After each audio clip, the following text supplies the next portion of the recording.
আর সবশেষ কথা যেটি বলবো, এরকম বড় বড় লিডারদের সামনে কথা বলার একটা ঝামেলা আছে, গলা কাঁপে, কারণ অত সুন্দর করে কথা আমি বলতে পারি না, ঠিক আছে? আর চমৎকার করে কথা বলার মতো সেই যে অভিজ্ঞতা, সেটাও আমার নেই। খুব পরিষ্কার ভাবে বলতে চাই যে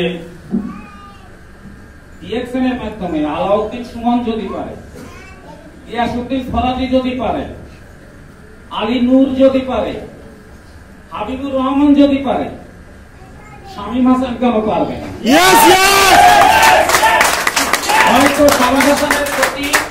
হয়তো শামীম হাসানের গতি খরগোশের মতো হবে না, কচ্ছপের মতো হবে, কিন্তু সে ঠিকই একদিন পৌঁছে যাবে মাকামে মঞ্জিল।